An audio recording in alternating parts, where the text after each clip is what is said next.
Ladies and gentlemen, welcome back to another episode of the 505 Podcast.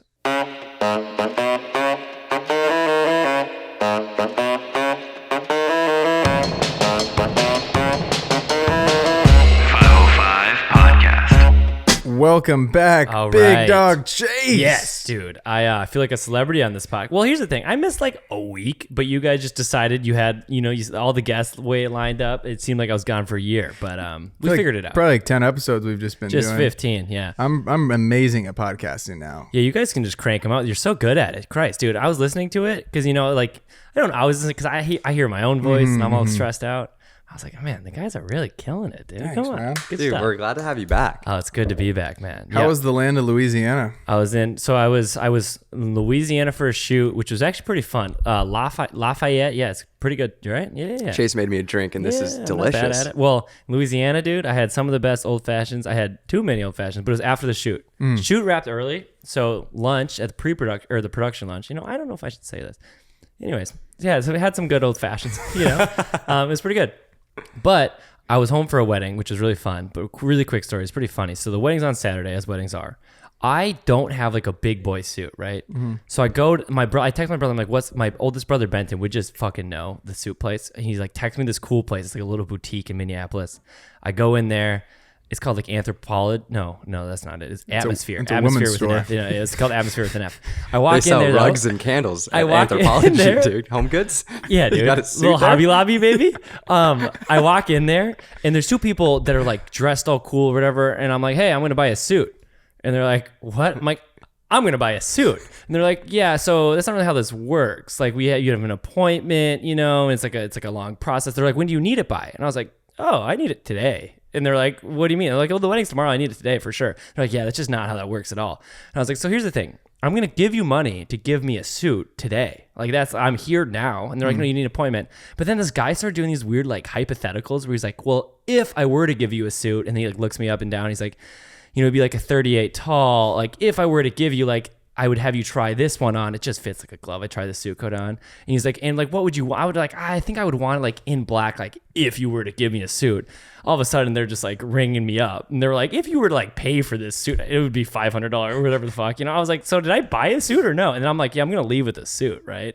And then I left with the suit. What great. color? Black? It just got a black. Cause I want it like Classic. timeless, just Yeah. timeless suit. Fits good. Fits good. It was fun. It was fun to see the people from home. Good people. You didn't want to wear that Christmas suit I let you borrow for that? I thought about it. Oh, God, Close we had a fun second. night. Yeah. But then, yeah, went down to Louisiana for that, had the shoot, and now I'm back. Fun fact. So I have 2 Christmas suits. They're incredible. And us 3 rocks went to a Christmas party, which was so much fun. We tore up the town. It was like in the wearing in the sunglasses hills. It was like all a night. pool and a hot tub, and we were just dressed like I couldn't see a lunatics. thing inside the party.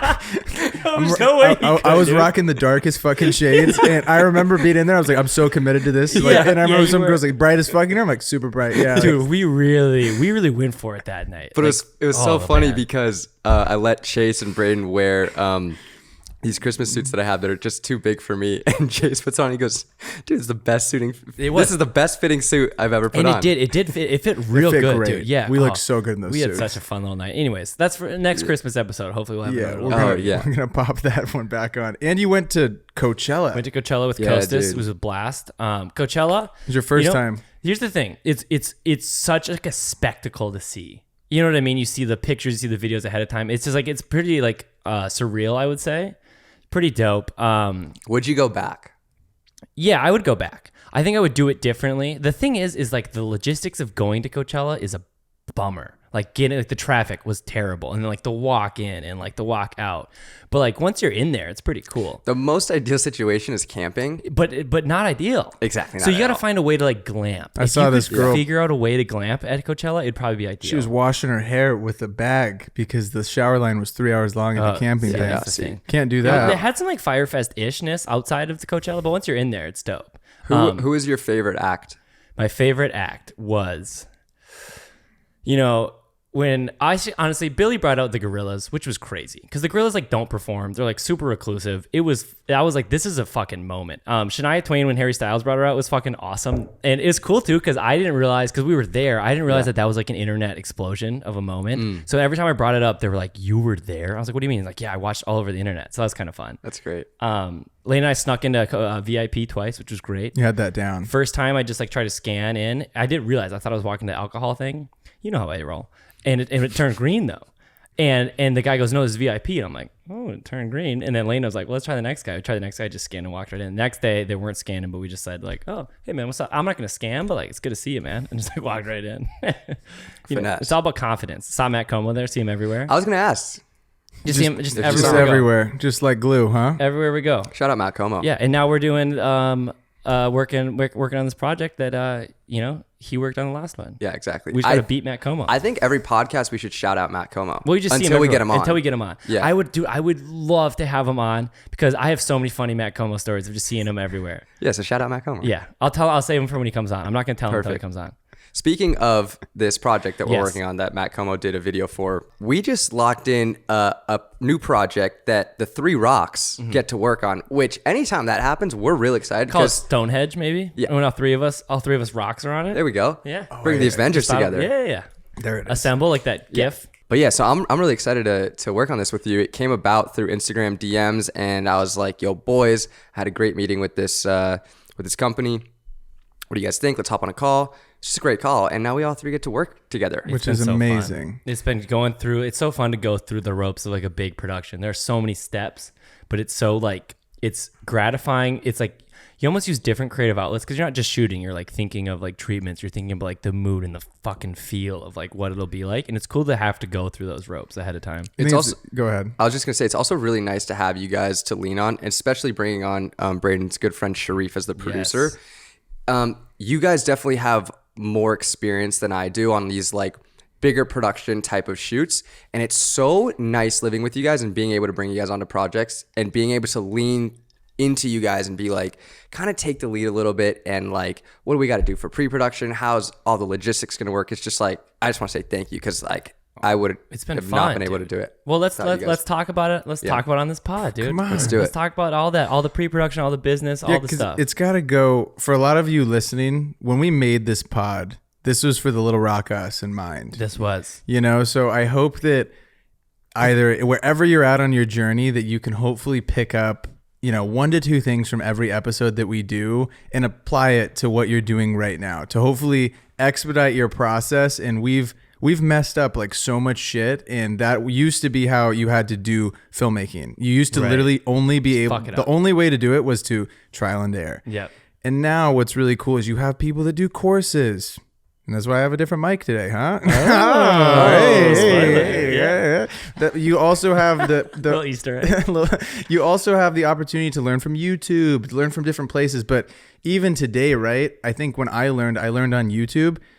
You know how many goddamn YouTube videos I had to watch before I found one that actually was good? Some of them are long, some of them suck. Shout out Justin Adisho, great guy. Yeah, he's a good kind of boring voice. Like work on it, change it, but be more interesting. Yeah, boring. I will also say, okay, anytime you're learning something new in this industry, whether it's like how to do even like an effect or like something that you have to include in a contract, there's certain things that you don't even know like the term for it, so you can't even Google it to learn it. Yes, totally. Oh and my god! And there's so many true. things that we're gonna talk in this about in this podcast episode that like I learned literally this past year from living with you guys and working on projects with you guys, and just like asking you guys like, yo, what is this, or what do I include in this contract, or like just certain things like that. That's so true. And like, and there's no shame in still like I was editing today and I was like watching a tutorial and Lena was like, "Are you watching a tutorial?" Like I'm like, yeah, I still watch some tutorial. I didn't know, I couldn't remember the flicker trick. I had some like flicker from like stupid lights in this video,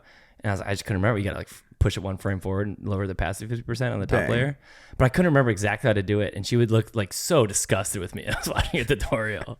You'd be surprised at the little things that you learn. Like I've been doing this for like almost 10 years now, and like I'll do something and I'll be like, there's got to be a faster way to do this. Exactly. I'm always trying to figure out. Or more efficient. Or more, exactly. Well, and you never stop learning. If you stop learning, you're done. You're not doing it anymore.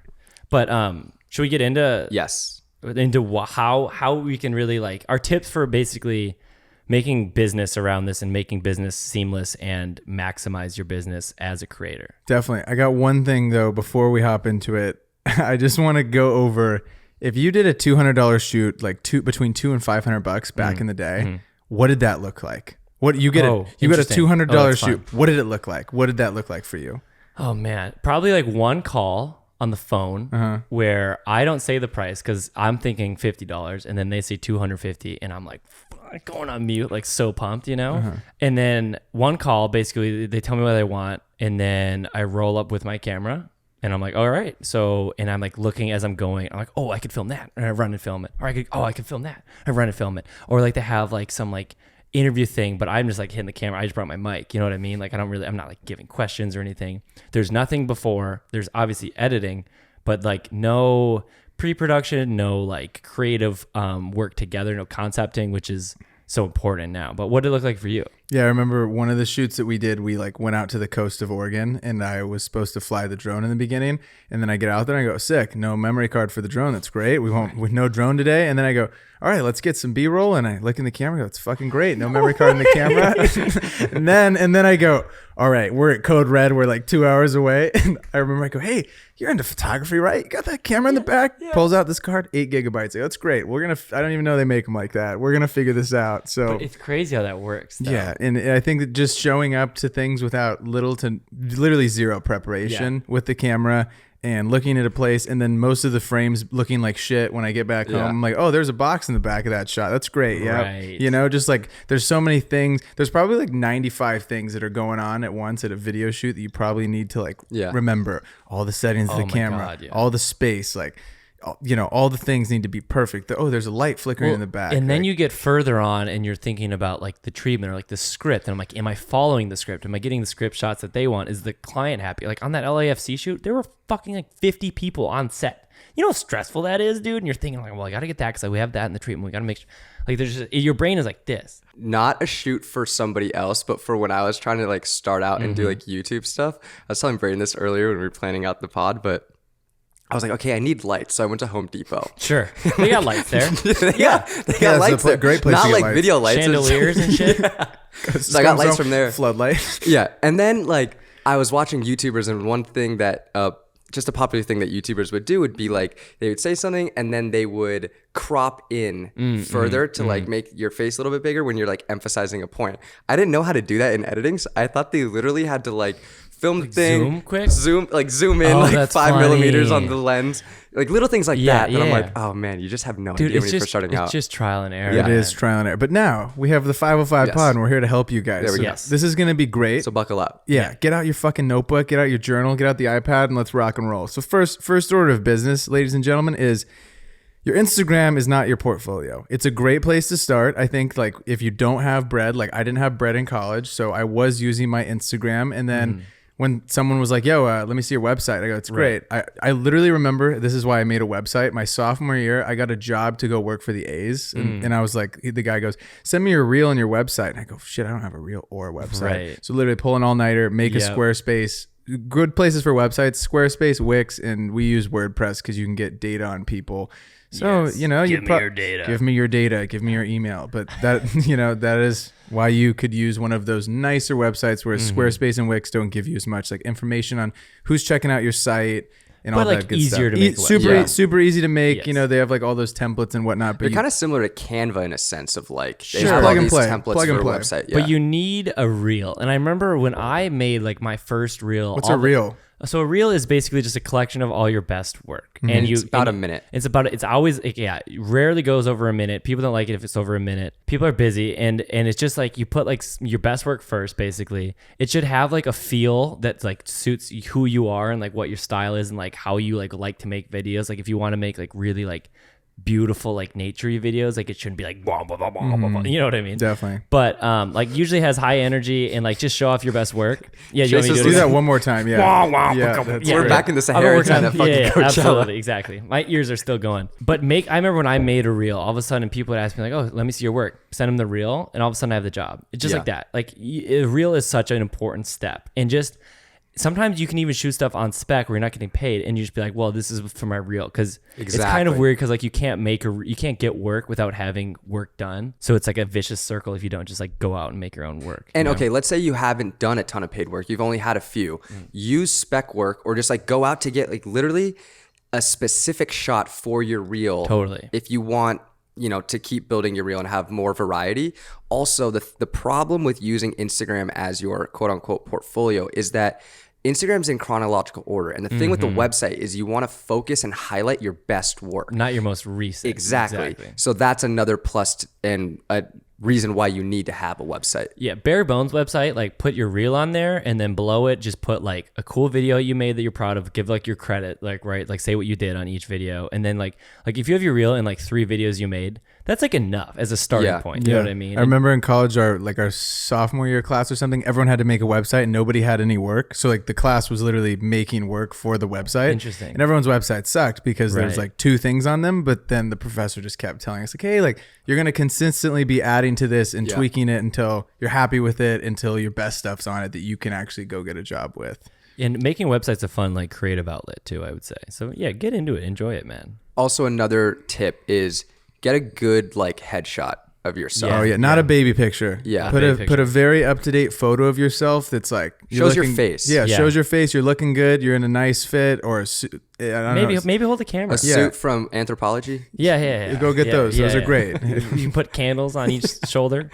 I think too with just making this website, have a nice about section. Let people get to know you a little bit. If you're, I think our good friend Kyle Finney, he's a jokester, and his website, right when you open the about, says "fuck this guy," and it's just a billboard, and it's Kyle Finney.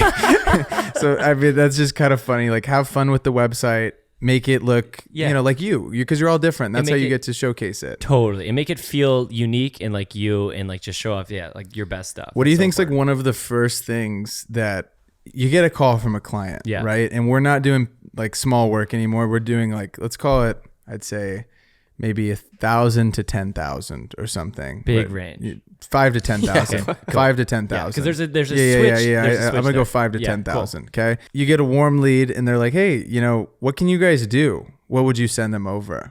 I would send them my website, and then I would send them like a capabilities deck, probably tailored kind of to what they are. If it's a really hot, you know what I mean? Like if I'm like, you don't want to do work for free, but if you're, just send the capabilities deck. I can shoot, direct, edit, and I can do some After Effects, And if you want some color correction, I know a guy, or we have a guy that does that. You can just say like, well, what about you? Is that what you're doing? Yeah, I think it's important to just put what you're literally capable of. You don't want to be a master of none. You want to be like good at one. Someone actually literally DM'd me today.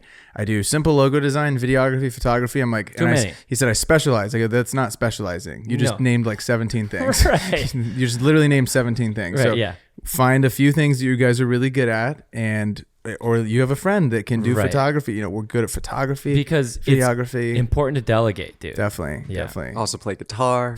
Right. Oh, can cook some mean avocado toast. Yeah. Just has a bunch of random interests in there. They're like, well, I do have on my resume, I have like my skills, but it's like a meter, Nice. And I have like Premiere, like all the way up, and it's like cinematography almost all the way up, I don't know, whatever. But then I have like digesting gluten, like very sliver, because I can't do it at all. It's my proficient at Excel. Yeah. I think too, once you get to a point where you're making bread consistently, there's this one thing that I think all of you should do once you're getting consistent bread with making videos, and is to make an LLC. What does that stand for? Limited Liability Corporation. Yeah, it's Sounds good idea. fancy. This is really good stuff, because this is why you fucking need to get one of these. It is a little bit expensive if you're from California, but it varies depending on the state that you're working in, the price of getting this made. So a limited liability corporation is going to help you in case we do a job with another business, right? And the company gets mad at us and they go, "Hey, we didn't want this," or whatever, and they try and sue my ass. Say I have like 100K in assets, Braden does, but the Beef Figgy company doesn't make shit. Right. The beef figgy company has $3,000. $3,000 in the bank account, Yeah. right? Okay. They go to sue you. They're not going to sue me and get this 100K of assets or whatever. They're just going to be able to go after this 3K. So it's a separation. Because you signed that contract as Beef Figgy LLC, not as Exactly. Braden Figueroa, the guy. There you go. Because Okay. if you don't, like, they'll take your fucking house, your car, your girlfriend. They don't care, dude. So just savages. keep that in mind. And the other good thing about this is we get some tax advantages instead of just being, regular person and we're paying Uncle Sam. Right. We get the opportunity to have some write-offs. You guys love the word write-offs. Oh, God. Just write I it love off. write-offs. Just write it off. Everything. I write off. So as a creator, really, you can write off almost everything. The IRS don't listen to this, dude. Defund the IRS, by the way. But like you can write off like any trips you take. Say you post on Instagram, that's marketing, there dude. it Because is. you've probably gotten some leads on Instagram, whatever, Yeah. and you can write off meals. Like if we all go out to dinner, we're probably gonna talk Absolutely. about this client. I'm always throwing out I'm throwing down that card, Yeah. that credit card, And baby. just take a picture of the receipt. That's all you got to do. You don't have to save it. You don't have to put in a shoe, but just take a picture. I'll take my girl out to dinner and I'll be like, and she's like, why are you always taking pictures of the receipts? I'm like, did we not talk about Because I'm a videos? photographer. Right. Yeah, exactly. I took a picture of you and posted on the gram. Okay. It's Write off It's everything. an important thing, very important thing to get your LLC made, and it legitimizes you Yeah. as a company, and you are now a business, and you're not just like a dude making vids. It also incentivizes or, you or to, a chick. or a check. Yes, There it is. absolutely. We have actually a lot of awesome female Yep. listeners. Yep. It also incentivizes you to buy more camera equipment because that's a Yeah. write-off and that's a really important investment, which we'll get into later. Also, talk to your accountant before you get an LLC because like you have to be bringing in a certain amount of money for it to make sense. Totally. It's not super cheap. Yeah. Yeah. Because like literally in California, it costs $800 a year. So A year, dude, which is Yeah. ridiculous. In Minnesota, I swear to God, it's like $10. It's like Yeah. Chipotle or an LLC. Which one do you want? yeah. Today? Also, speaking of like protecting yourself, you need insurance. Ooh, this is Right? good. Insure your gear. Absolutely. I had a very bad incident. It happened like months back. Dude, I still think about this. I know, I dude. still don't know how it I can't happened. even believe This is like happened. actually insane that this happened. So we had an FX3 with a G Master 2470 just stolen, which is sick.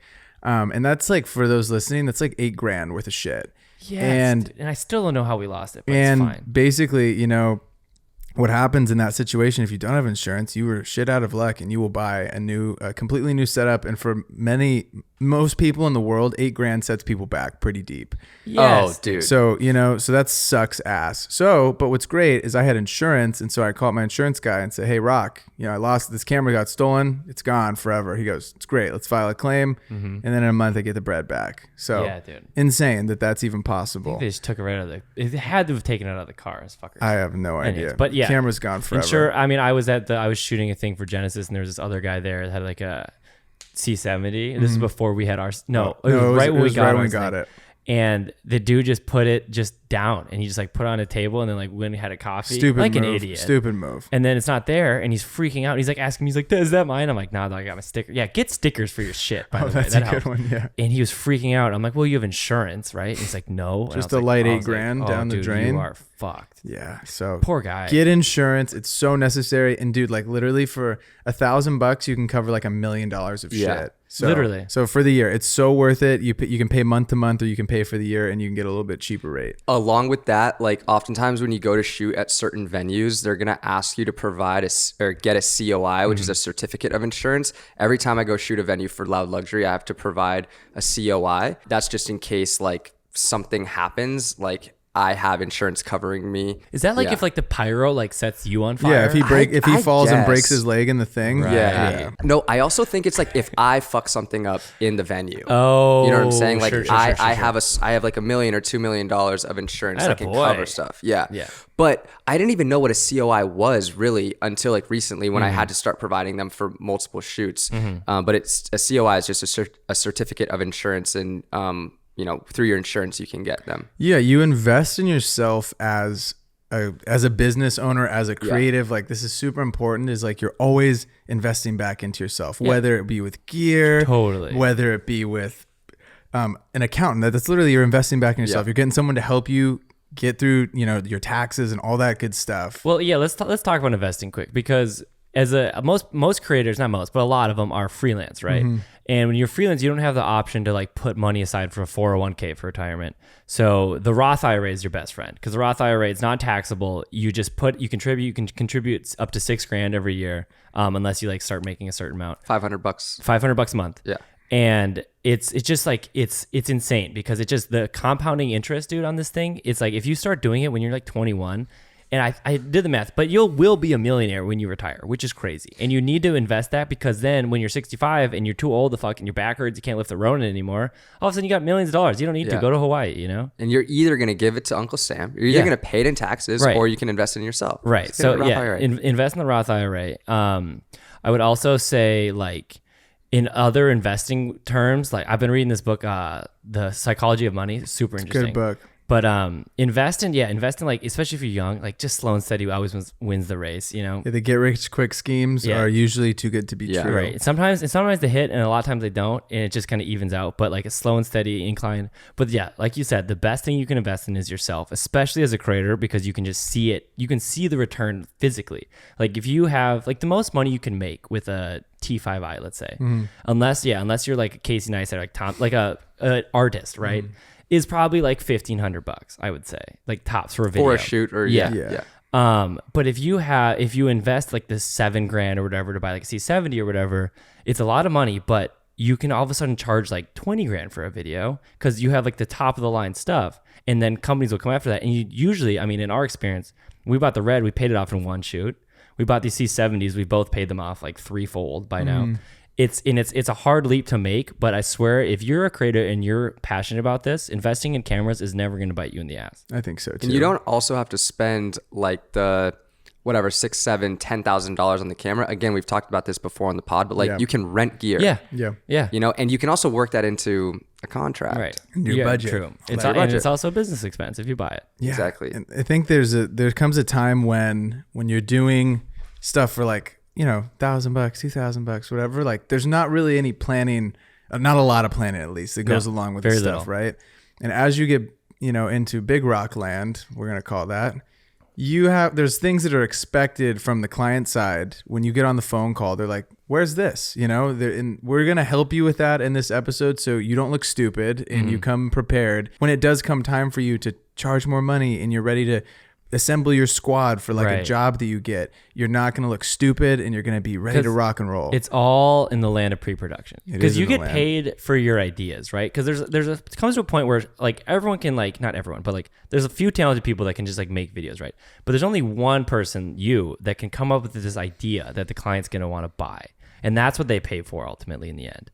And like, I was really fortunate where my first like big client, like 20 plus K client, like just walked me through this because he was like kind of a friend, right? And he was like, "You're gonna have to send me a treatment. You're gonna have to send me storyboards." And I didn't know what the fuck these things were. I was Googling, but like, we'll tell you now, so you don't have to deal with that. And pre-production can, you know, take almost, if not more time, than the actual production. It'll take you into Sketchboy hours. Speaking of Sketchboy hours, you were up Sketchboy hours. Yeah. So what happened? I'm gonna tell you what happened. Before we get into this, the pre-production. So I don't know what happened, dude. I must have been pounding water before I went to bed last night.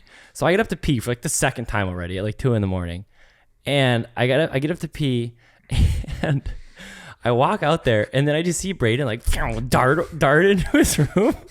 I'm like, what the fuck? Is this like a Braden infestation? Like, why is he hiding from me? I got scared. You know, I was pacing around. I was doing some deep thought-provoking thinking, and this is prime Sketchboy hours, and you kind of you know, you kind of invaded my territory. It was like right out here. I was pacing around this. It was so funny. And I hear like a creak, and I go, "The fuck is up right now?" And I look over, and I just see Chase like, "Whoa!" And I just run into the room. I was like, "I gotta get out of here." I was about to do. I wasn't even like sleepy, so I was like about to dab you up, like, "What's up, dog?" And you're just, I ran out of there. That's funny. I was thinking. What would you say your Sketchboy hours level has been at recently, like this past week? Like an 8.7. Oh, really? You've been really hitting it lately? Oh yeah, dude. Because 8.6. I've been working on OT. We're working. Yeah, sure. We got a lot of stuff that we're working on right now. So we've been up plotting and responding back to all the DMs and making sure the request stays low. And we're getting after it though. And we got some really cool stuff in the works for you guys. I'm excited, dude. I'm really excited for that. Proud of you, man. You've been working hard. We're getting after it. But King of Sketchboy. But back to pre-production. What even is pre-production? What even is this shit?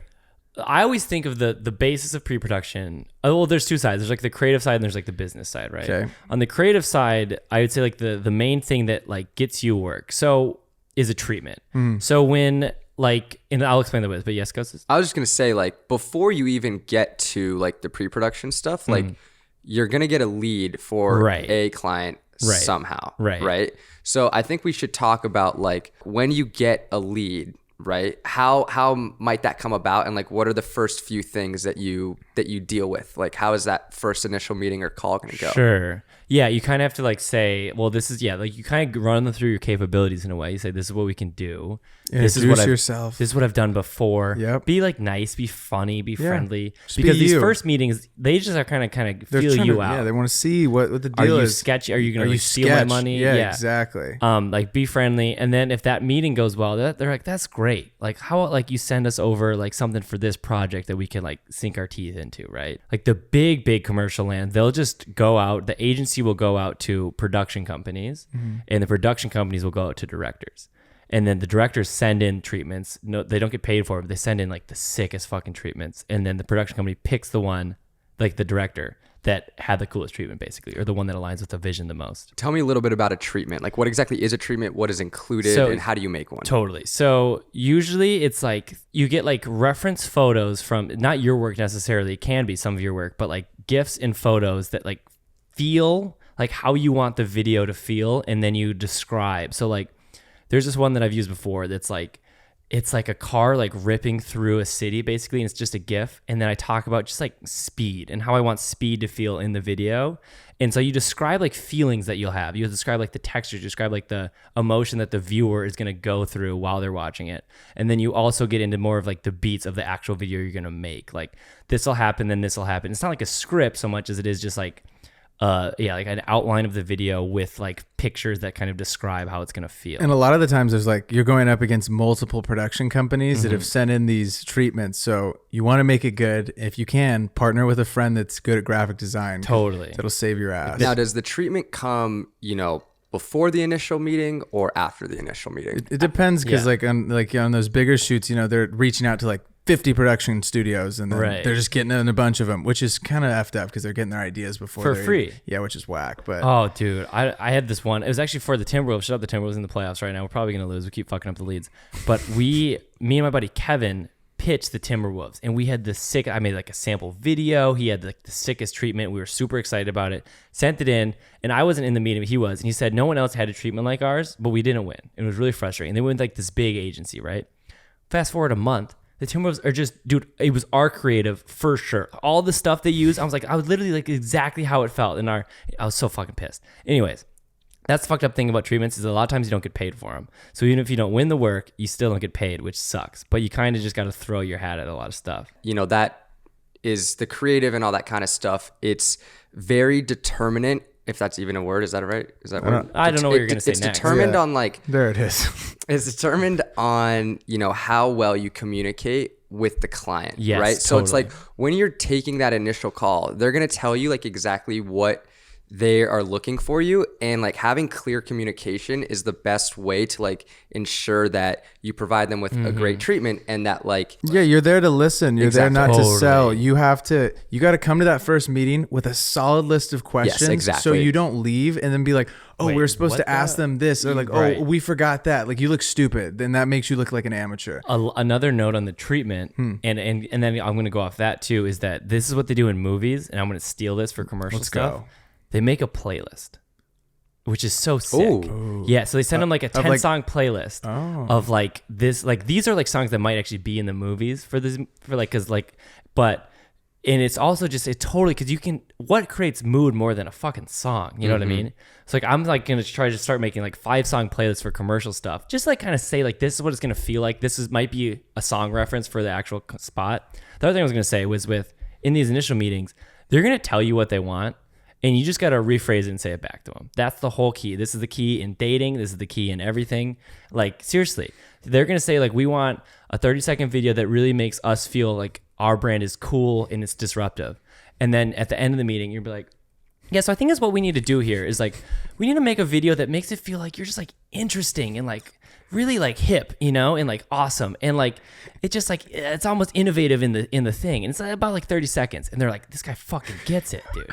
It's seriously, you just gotta say it back to him with different words. You gotta be like a human thesaurus. Human thesaurus, exactly. Obviously, part of communication is like what you were saying. Like you want to have a good set of questions to ask, right? So like, Brandon, can you tell me a few good questions that like, obviously each project's gonna be different. You're gonna ask different questions for different projects, but I think it's good to have in your back pocket like a few solid questions that you ask every single time. Yeah, where is this going to live? Because right now we're in the age of social media, but this might be something that just goes on their website. So or it's like internal. Exactly. Whatever, so then you can use whatever song you want if fun. it's internal. You don't have to pay for any music. You know, when is the turnaround time looking like on this? Because that could change the price. If they're like, we need this tomorrow, we're like, great, there's a $2,000 rush fee on that. That's great. You know, whatever. Like we can make that happen, but it's going to be more expensive. Like, oh, why? Because it's a rush fee. We have other shit that we're doing. You know, you could also ask them, what is the goal of this video? Is it to sell people? Is it to like drive revenue for us? Is it just awareness? Because then the video, the idea behind the video completely changes. We're not going to have like a call to action at the end. Maybe if it's just awareness, you know, if we're just, it just totally depends on what they're trying to do with this piece of content. And you got to ask them though these questions, because otherwise you go make a treatment and they're like, ooh, this isn't exactly what we wanted. And that's your fucking fault for not asking good questions. And something I really like, a question you ask, because you are great at asking questions. Oh, he's the best. Meetings. He's the king of it. A question that I love that I've never heard before is you always ask, like, what does a home run look like?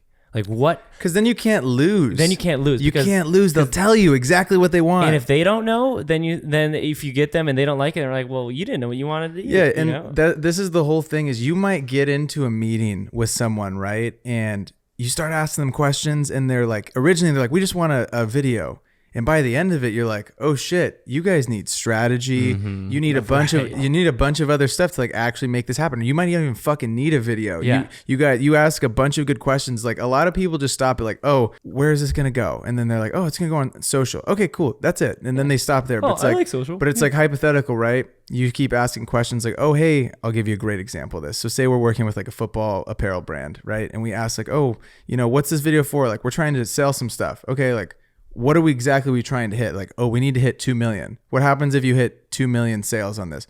Oh, we get another round of seed money. Oh shit. Okay. So what's the seed money look like? We get 5 million in seed money. Right. Okay. So, and then, you know, say you're pitching this video and it's like 10 grand for the video. Right. And they're like, we only want to pay 5. Be like, so you want to fucking pay 5,000 for the 2 million that we're going to get in seed money? And that's what you guys want to put up is $5,000. And they're like, holy shit, yeah, you're right. That was a stupid thing to say. We're down to pay 25 for this video to hit the 2 million. So by asking good questions, you uncover more information about the client that will help you both win, because you're trying to win. Everyone's trying to win. You want to get them happy. We want to make good money and we want to make them good work. Another thing that also comes into play with asking like, what does a home run look like or an ideal partnership look like? There's sometimes where you're just making one-off videos, right? Or doing one-off photos. But if you're running social media, right, for a company, like something that I do that Braden's girlfriend actually helps me with, right, is like we help create content on like TikTok and Instagram for other brands, right? And so that it's not just like you're making one piece of content for them. You're making a certain amount of content every single month on like a recurring monthly basis. Right. So it's like, okay, let's say we're going to sign an initial 3-month contract. It's like, okay, after these 3 months, what do you hope to accomplish like from all of this content that we're making from you? Okay, you hope to have this amount of followers, this many likes. We'd like to have this kind of engagement. Knowing what they are hoping to have achieved by the end as far as like sales driven or amount of followers or likes, whatever it may be. Like it's important to know what they hope to have achieved by the end. Definitely. And I'm going to save you guys just thousands of hours of time right here. So everybody focus up. This is the big one. Okay. This is the big one, because you're going to get a ton of messages as you get bigger and better as a creative. They're like, hey, I want you to work on this project. And like, this is what it looks like.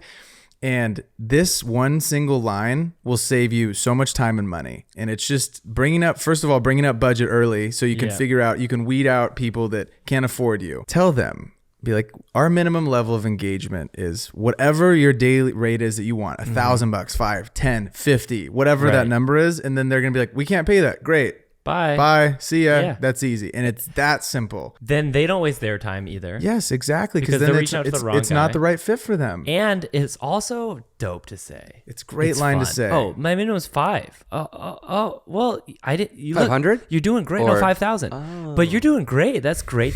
Tell me about the videos you're making. All of a sudden, they're interested now. But speaking of budget, dude, it's important to make one. Yeah. You got it Oh. because when you, even if before you say like you're going back and forth and then you get up the call and they're like, just send us like how much do you think this is going to cost.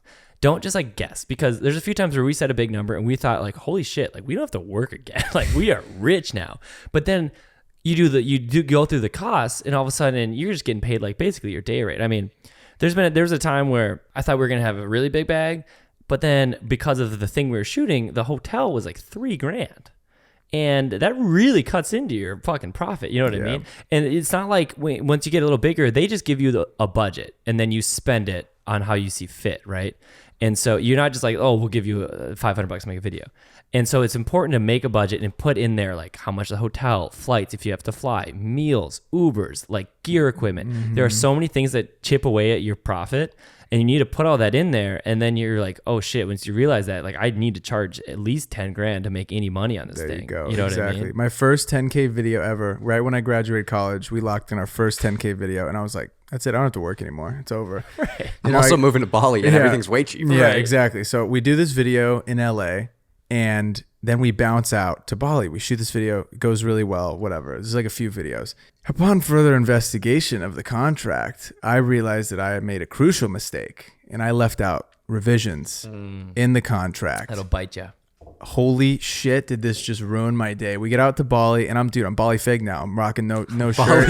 You know, I'm shirt. no Nice and tan. shirt. I'm riding the Yeah. fucking sick motorcycle around. I'm What's like, dude, what's like the fancy gym there that all the white girl or like the, Body yeah, Factory. Body Factory. Yeah. All the hot chicks and the hot dudes go to Body Yeah, Factory. So, yeah. we're going to Body Factory, and I'm like, oh, I got to edit these 4 videos. And I'm rich now, by the way. Drinking acai bowls 10K every day. bag. Yeah. I'm like, dude, I'm rich. So anyways, I get back V1 and I see the list of notes. It was a fucking novel. And I was like, oh, it's great. Yeah, it's just a novel. I'm like, we're going to go through this.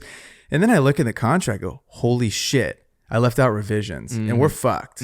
We are fucked. Especially because a lot of times they will leave out feedback, and then they're like, "Why didn't you say that on V7, dude?" Dude. You know, like- We went through on these 4 videos. I shit you not. I probably made 4 cents an hour because Right. we made probably there's 4 of them and they're like a minute long.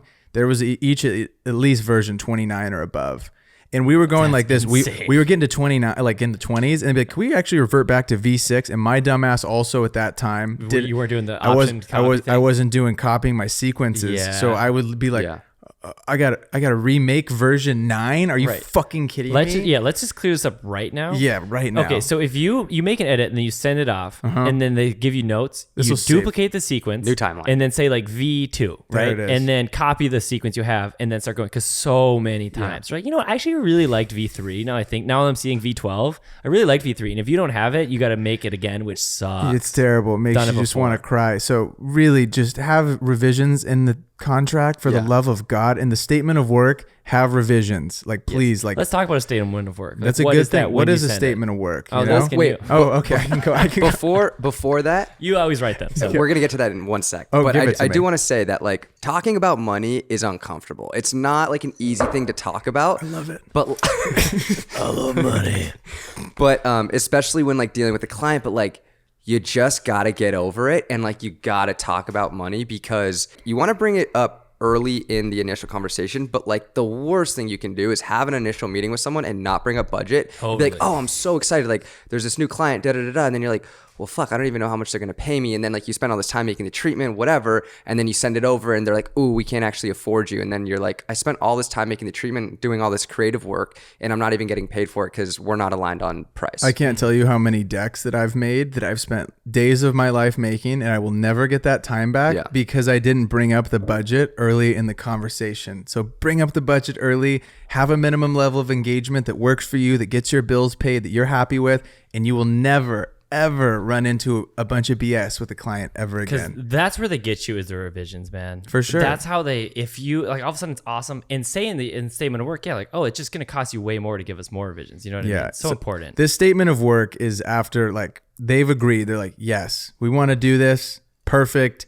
You've okayed the treatment. That's great. Let's lock this shit in. You send them over the statement of work, and they can like make changes to this or whatever. But the statement of work has the scope of work in it. And the scope is just what you're doing. It's got all the deliverables in it, the timeline for this, you know, the work back schedule. Like, hey, I'm going to send you V1 on the 21st, and I would need your revisions on the 23rd. And if you don't get them to me by the 23rd, the timeline's fucked. Right. So everything gets changed around, but it's on you because I sent it on the 21st, you know? So you got to have all of those things in this statement of work that be like, hey, you know, you're working with this team and this is what we're providing. We're providing you a DP. We're providing you a producer. Right. And if they're like, hey, why wasn't blah, blah, blah on the set? It's like, go look at the statement of work. The statement of work is your fallback plan to all of the questions and concerns that a client might have. And you can also say how you're going to get paid in terms of like payout. Once you have a bigger budget, you're like, let's give a third upfront or a half because then I can cover the hotel and the flights and the fucking audio. So you're not paying out of That's pocket. going to fuck Yeah. us. Let's be honest. Fuck out of here, guys. And also,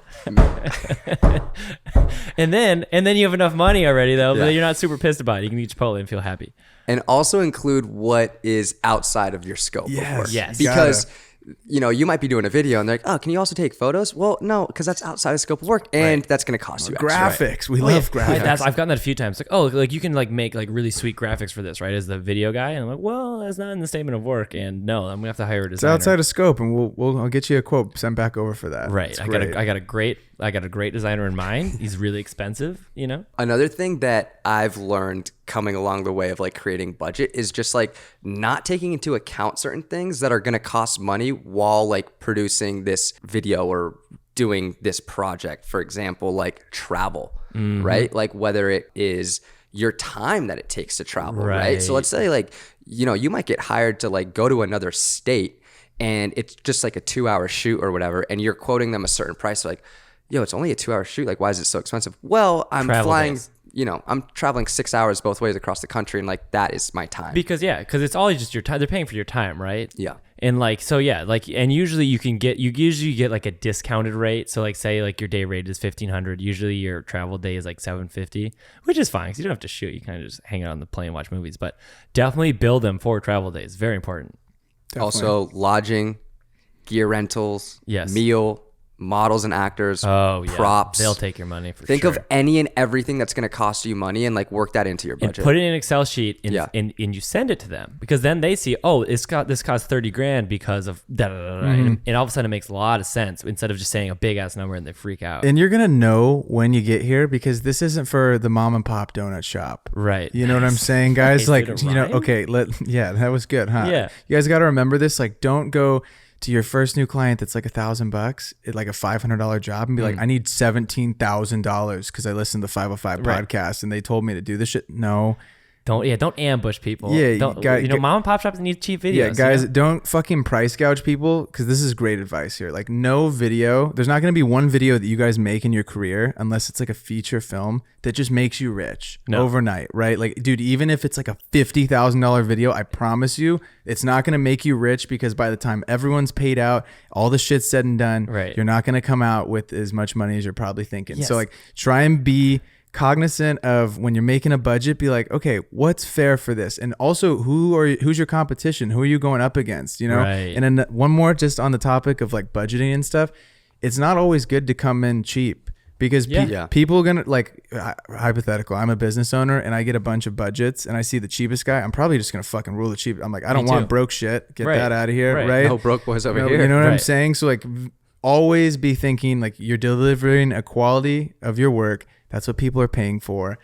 And you're bringing the heavy hitters to the squad or whatever that looks like. But there's a time and place when you're going to be able to charge higher budgets. Don't gouge them. You kind of have to feel it out. You got to feel it out. But all these things that we're telling you, like if you work your business like this and do these steps that we talked about in this pod, like that's what's going to allow you to charge more. It's like Totally. this guy's charging $500, but then you're able to charge like $1,000 or $1,500 because you're way more prepared and like provide more than the because other guy. you're like a business now. Exactly. Right? I'm not a businessman. I'm a businessman. nice guys. Thank you for that. I don't know, real awkward. I didn't say anything. And then you got to finish all of this good stuff up with a legally binding contract. Yes. Google this shit, okay? I'm not going to fucking give you my contracts. Don't text me about my fucking contracts, all right? Go Google what a contract is and pay a fucking lawyer the price that it pays to make a contract, a good contract for you. under $1,000. And it sucks, guys. I know, dude. Like, businesses cost money, though. Okay, this is the whole thing. Is like, it costs money to make money.